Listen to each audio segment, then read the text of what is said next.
kasih kepada Bapak Henry yang telah menyampaikan tentang kurikulum Fitri saya.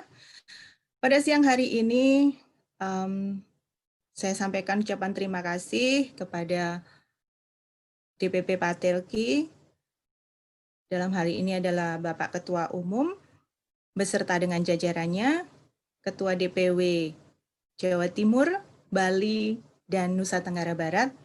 Juga terima kasih kepada seluruh panitia yang luar biasa yang telah membuat keadaan ini bisa terjadi.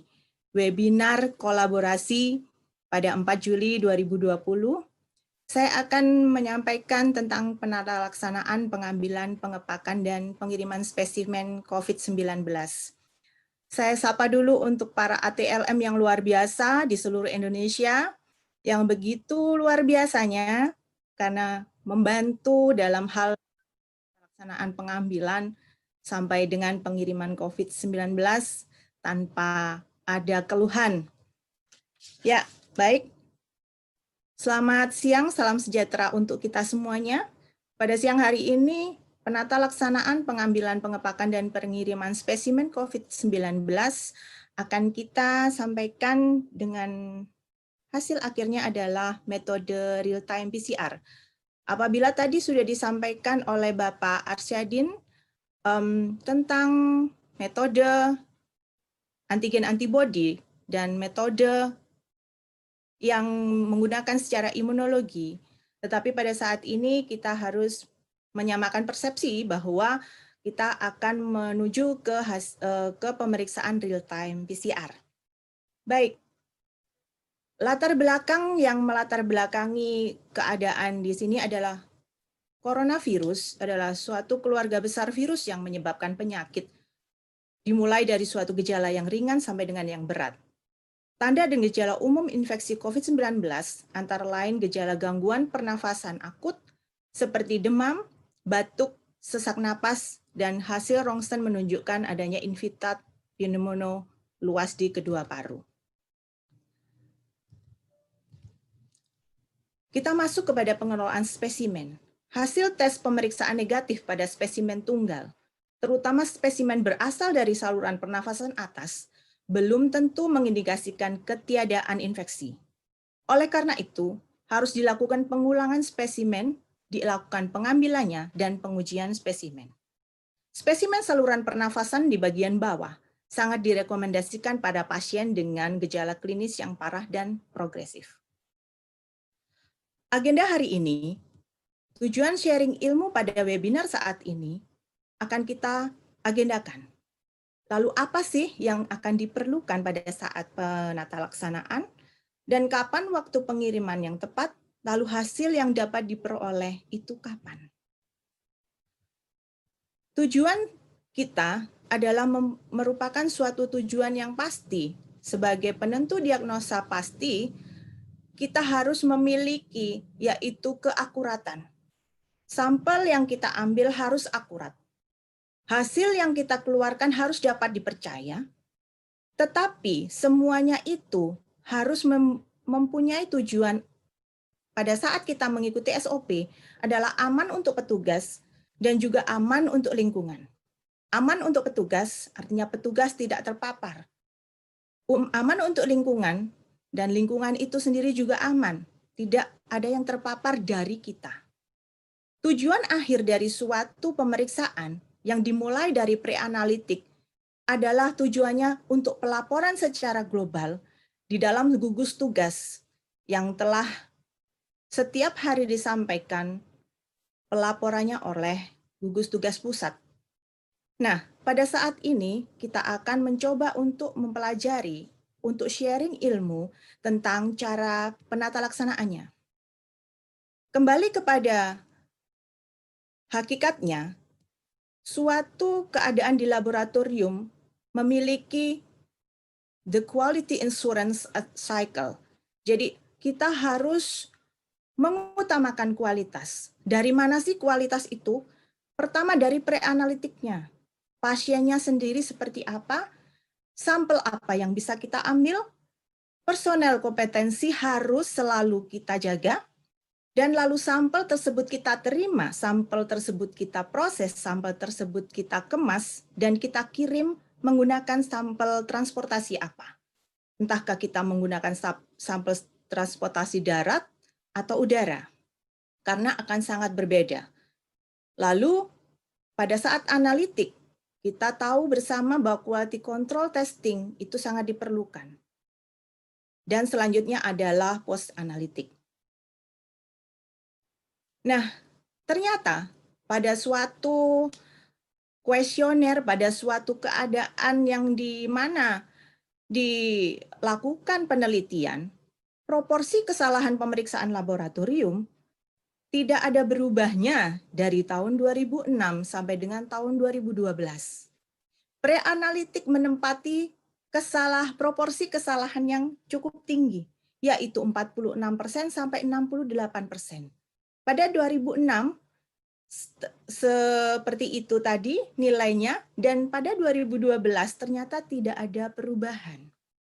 Artinya, pre-analitik itu sangat signifikan, sangat krusial, sangat penting kita untuk melakukan senantiasa updating dan juga ketelitian dan kedisiplinan sesuai dengan SOP yang ada.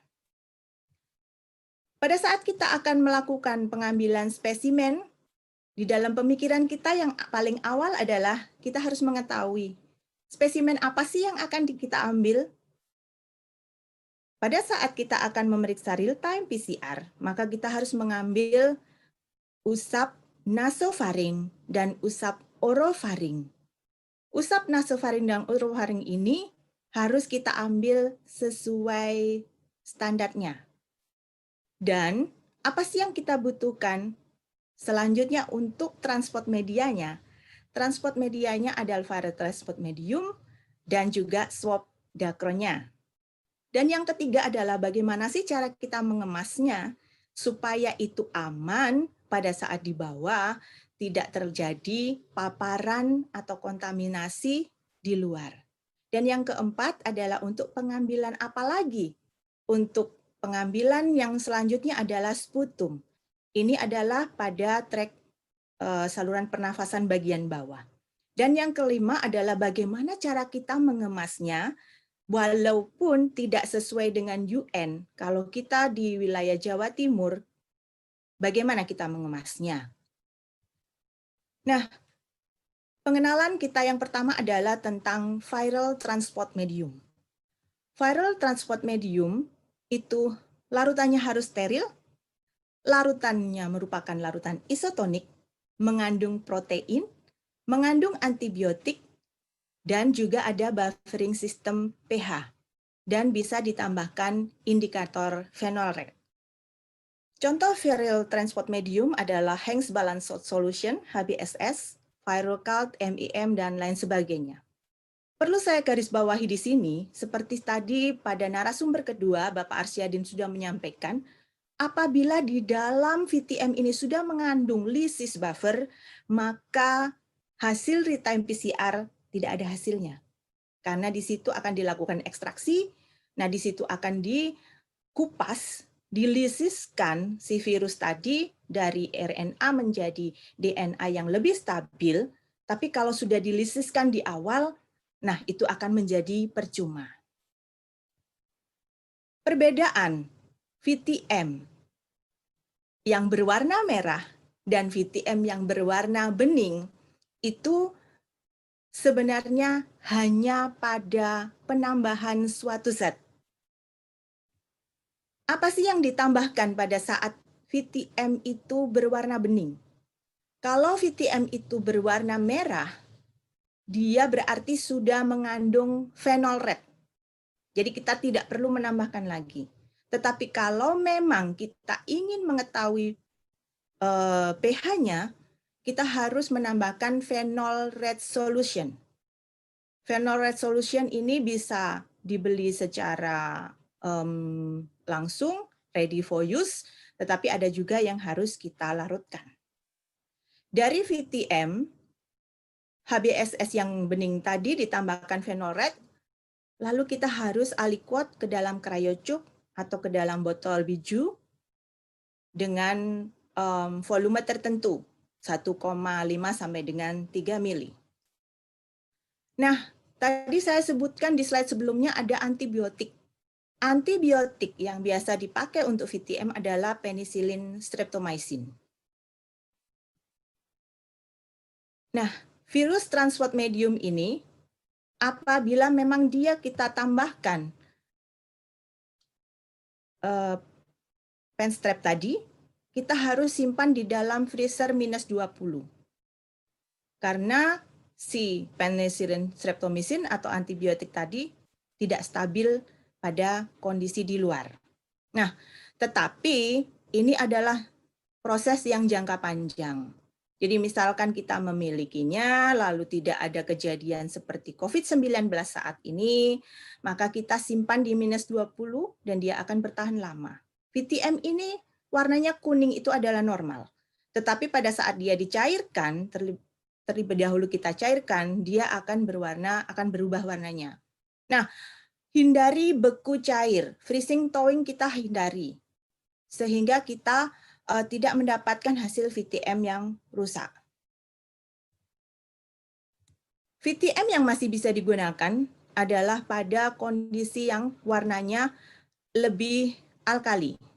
Tetapi pada saat dia sudah menjadi kuning atau lebih asam, maka itu tidak bisa digunakan.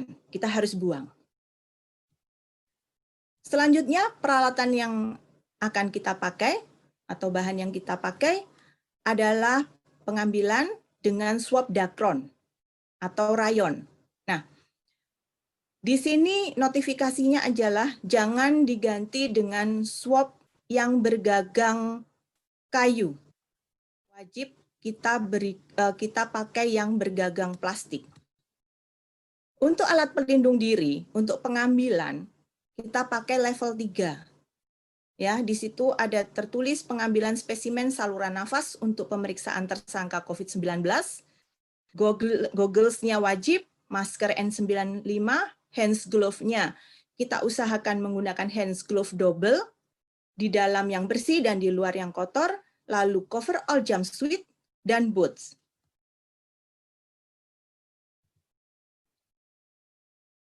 Ya, yang pertama saya akan menyampaikan tentang persiapan dan pengambilan usap nasofaring untuk pemeriksaan real-time PCR. Ya, kita persiapkan virus transport medium dan swab dacronnya.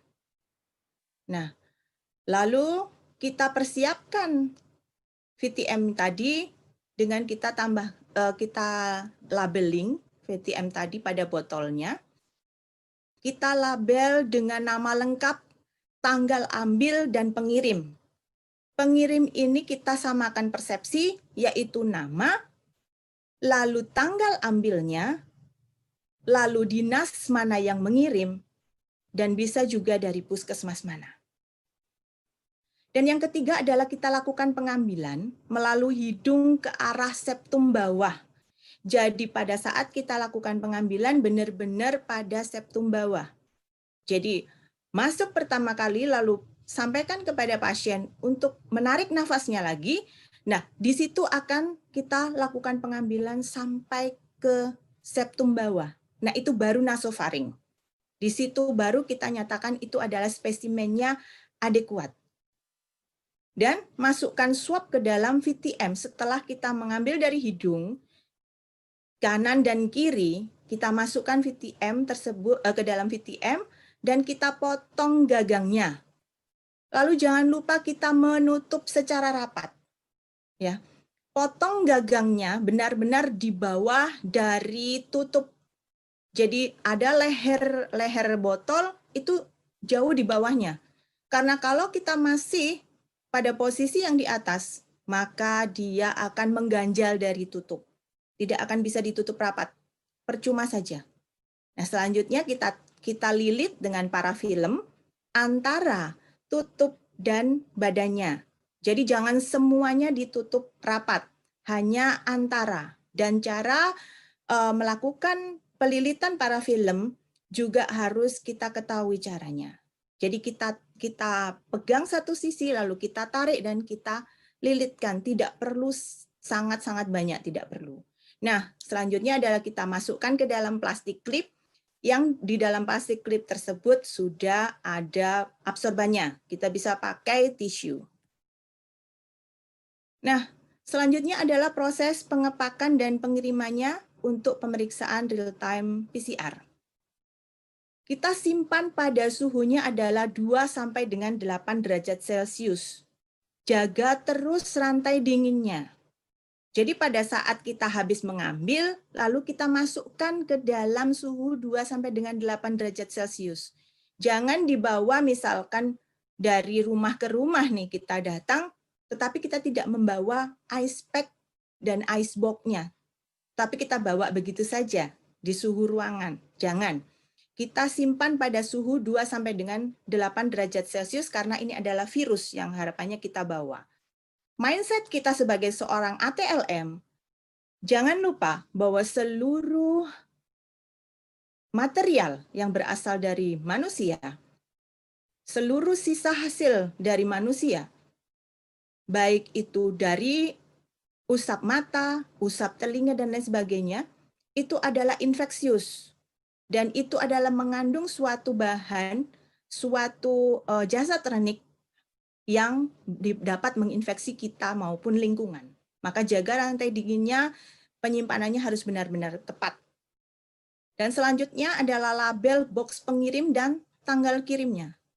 Jadi box pengirim itu harus benar-benar dilabel ya. Jangan kosongan saja. Kita label apa? Kita label dari dinas mana dan tanggal berapa dikirim. Nah, untuk tadi penyimpanan yang suhu 2 sampai dengan 8 derajat Celcius tadi, jangan lupa Bapak Ibu, ice pack-nya wajib beku. Ya, teman-teman, ice pack-nya wajib beku. Nah, kalau kita kirim dalam 24 jam, 4 sampai dengan 5 ice pack itu cukup.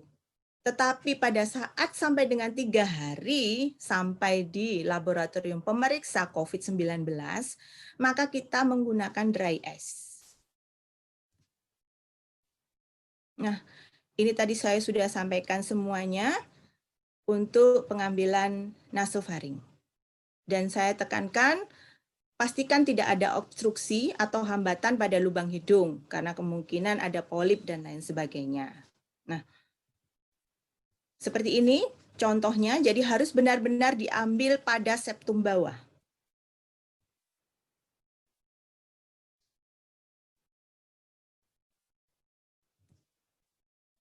Ya, Bapak Ibu, saya ulangi sekali lagi tentang simpan pada suhu 2 sampai dengan 8 derajat Celcius sebelum dikirim.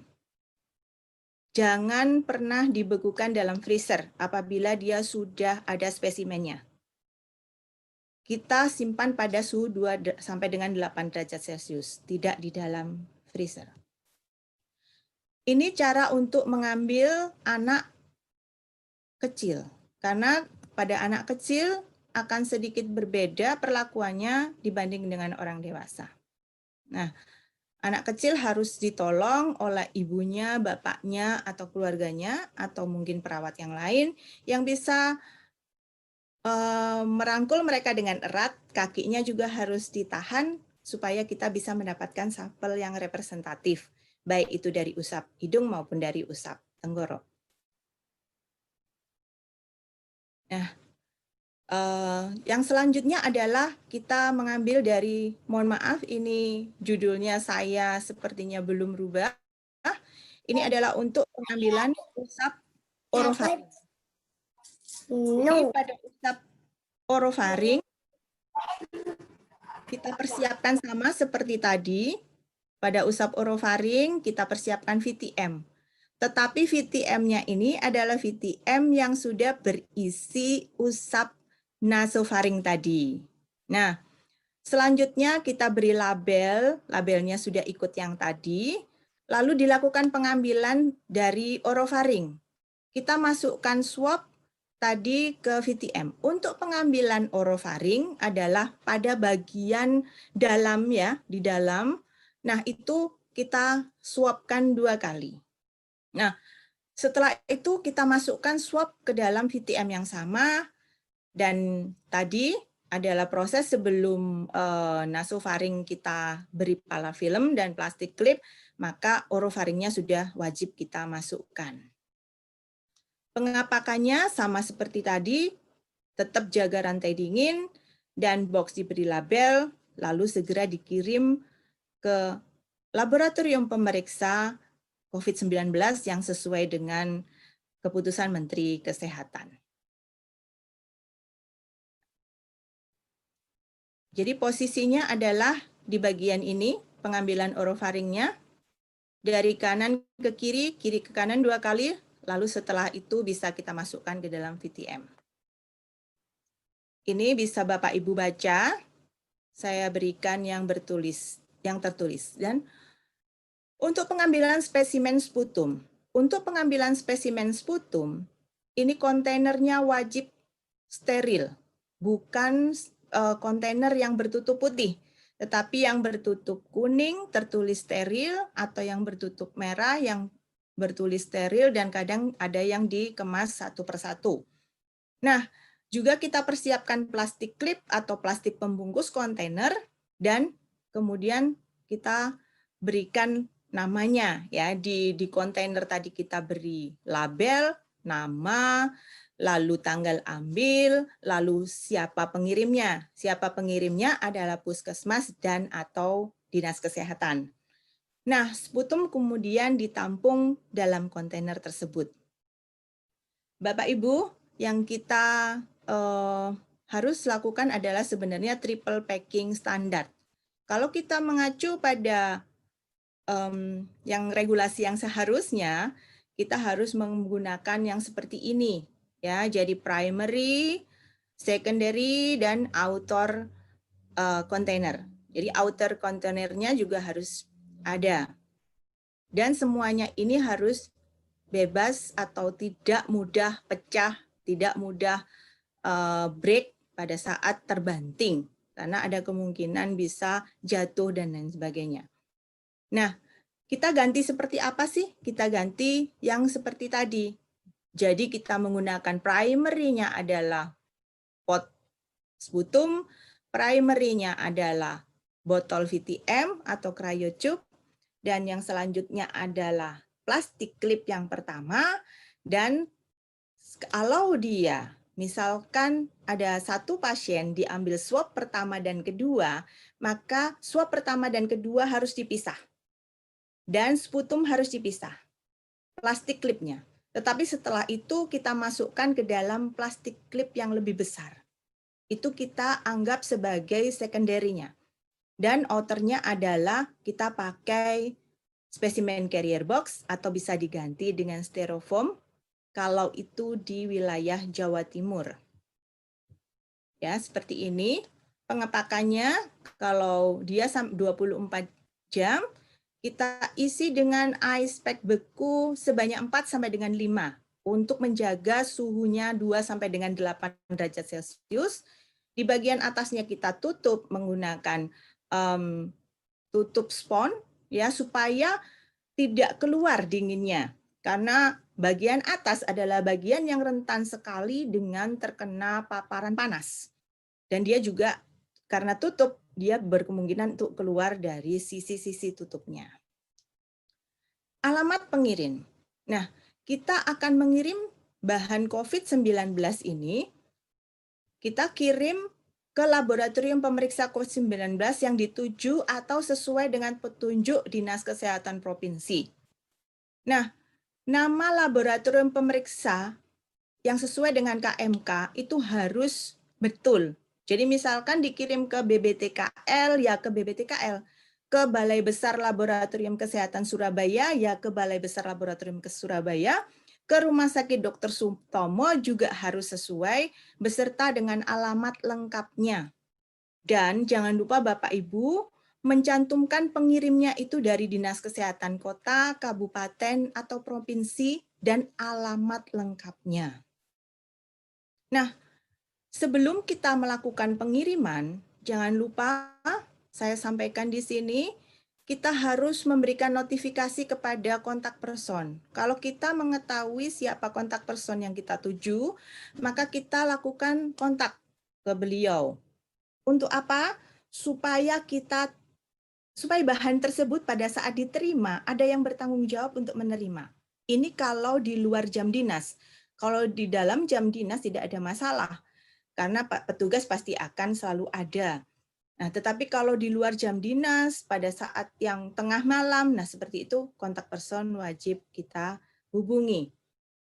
Toolbox ini juga kita lampiri dengan formulir 7 beserta dengan surat pengantarnya. Surat pengantar adalah ringkasan dari masing-masing nama yang kita kirim. Lalu kita kirim menggunakan jalan darat atau by udara. Lalu kita kirim ke laboratorium pemeriksa COVID-19 sesuai dengan KMK atau keputusan Menteri Kesehatan. Nah, kita banyak bertanya nih, hasil laboratorium untuk real-time PCR itu bagaimana sih mekanismenya? Berapa hari sih dia harus ditargetkan keluar? Sesuai dengan training yang sudah saya dapatkan, yang seperti disampaikan Bapak Hendri tadi, bahwa target itu seharusnya keluar 1 sampai dengan 3 hari. Kenapa 1 sampai dengan 3 hari? Kita lakukan proses unboxing dulu. Jadi kita keluarkan dari boxnya terlebih dahulu. Nah, setelah kita keluar dari boxnya, kita beri label nomor unik, ya, unique number dari laboratorium. Unique number dari laboratorium ini harus disesuaikan dengan masing-masing laboratorium, ya Bapak Ibu. Nah, selanjutnya adalah kita melakukan proses yang namanya ekstraksi. Ekstraksi di sini seperti yang tadi Bapak Arsyadin sudah sampaikan juga, di situ kita akan mengupas yang namanya virusnya. Nah, kalau dia sudah kita rubah dari RNA menjadi DNA, maka dia sudah aman. Lalu kita lakukan proses yaitu adalah adding RNA terlebih dahulu. Kita akan melakukan mix reagen dan selanjutnya akan dibaca di alat real-time PCR. Real-time PCR akan mengeluarkan hasil saat itu, ya, kondisi yang real sesuai dengan saat itu. Nah,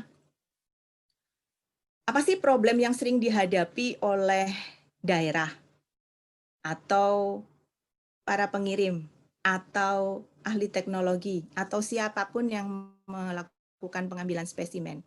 Di sini problem yang sering kami dengar adalah tidak ada tersedianya 2 swab. Jadi swabnya hanya 1 nih. Nah, kita hanya punyanya swabnya adalah swab yang gagangnya terbuat dari kayu. Padahal kalau kita menggunakan swab gagang dari kayu, maka itu akan berpengaruh terhadap hasil pemeriksaan atau hasil PCR-nya. Jadi polimerase real time-nya akan terjadi permasalahan di situ. Nah, yang kedua adalah tidak tersedia cukup ice pack. Apabila memang kita tidak mempunyai aspek, maka kita bisa melakukan suatu keadaan yang kreatif, seperti disampaikan oleh Bapak Riki tadi, kita harus melakukan kreativitas kita. Apa yang bisa kita lakukan? Dan selanjutnya adalah tidak tersedia medical refrigerator. Kalau tidak ada medical refrigerator, maka kita juga bisa menggunakan ice atau es batu yang sudah kita kemas sedemikian rupa, lalu kita bawa, kita masukkan ke dalam styrofoam cukup banyak, lalu kita simpan di situ. Tetapi kalau memang bisa dikirim sesegera mungkin ke laboratorium pemeriksa, maka itu lebih baik lagi. Ya. Dan selanjutnya adalah ada juga mempertanyakan tentang tidak tersedianya cukup cool box. Sudah saya singgung tadi, kita bisa menggunakan styrofoam, tetapi styrofoam ini kalau bisa kita hand carry, ya kita bawa sendiri kalau menggunakan styrofoam, bukan melalui udara. Kalau melalui udara harus pakai UN. Nah, lalu ada hasil negatif palsu. Tadi Bapak Arsyadin luar biasa sudah menyampaikan bahwa hasil negatif palsu bisa disebabkan oleh pengambilan spesimen yang tidak tepat. Dan yang kedua adalah pada saat VTM-nya sudah mengandung lysis buffer. Mohon maaf Bu Evi, 5 menit lagi. Baik. Hasil positif palsu bisa juga disebabkan oleh permasalahan yaitu terkontaminasinya dari spesimen yang positif, dan hasil inkonklusif bisa disebabkan oleh rendahnya titer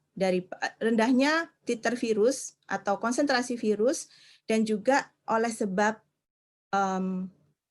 cotton swab yang bergagang kayu. Contoh pelabelannya seperti ini ya, saya sudah sampaikan tadi. Lalu contoh pengepakannya dan contoh pelabelannya di dalam sudah dilabel, di plastik klip juga dilabel. Contoh pelabelan yang baik versus yang seperti apa? Nah, kalau kita sebagai ATLM saat kita diberi label yang seperti ini, pasti kita juga agak sedikit bagaimana gitu ya, karena kita harus melabel ulang kalau yang seperti ini. Dan fungsi parafilm adalah mengamankan isinya. Kalau parafilmnya hanya seperti ini, seperti contoh di gambar, saya harapkan bisa melihat semua, ini sangat useless, sangat tidak berguna. Dan yang selanjutnya adalah parafilm yang posisinya adalah menutup bagian dalam tabung atau botol VTM. Nah, ini akan mengkontaminasi baik itu pengambil maupun kami yang melakukan pemeriksaan. Pengganti parafilm kami tidak sarankan diganti dengan selotip ataupun lakban, karena bahan yang seperti ini, botol yang seperti ini sudah cukup kuat. Nah, pengepakannya kalau yang sesuai standar saya sudah sampaikan tadi, tetapi ada yang mengirim juga dalam kondisi yang berserakan. Dan pot sputum pecah, kalau dia masih di dalam kontainer yang pertama, kontainer yang kedua plastik, dan kontainer yang ketiga plastik lagi, masih aman, tetapi kita tidak bisa melakukan pemindahan. Dan yang seperti ini bocor di dalamnya karena tutupnya terganjal oleh gagang swab. Ini pecah, ketiga-tiganya pecah. Kalau salah satu dari ketiganya ini ada yang positif, maka akan bisa cross-kontaminasi positif. Label, kita usahakan labelnya itu kita tulis saja karena di situ ada tempatnya yang putih. Di situ kita bisa pakai marker yang anti luntur. Nah, ini ada juga yang tidak dilabel pada pot pada VTM, tetapi dilabel di plastik klip saja dan plastik klipnya sudah luntur tulisannya. Yang kreatif seperti ini, ice pack-nya dirubah menjadi es unyil, dan juga ada yang menggunakan botol, ada yang menggunakan plastik, lalu ditulis Iki Cool Pack ya bro. Nah, yang ini tadi yang saya sampaikan swab Dacron, jangan diganti dengan swab gagang kayu. Itu tadi slide terakhir saya. Terima kasih atas kesempatan yang diberikan. Semoga penyampaian saya bisa diterima dengan mudah oleh seluruh webinar. Salam dari kami di DPW Jawa Timur. Terima kasih.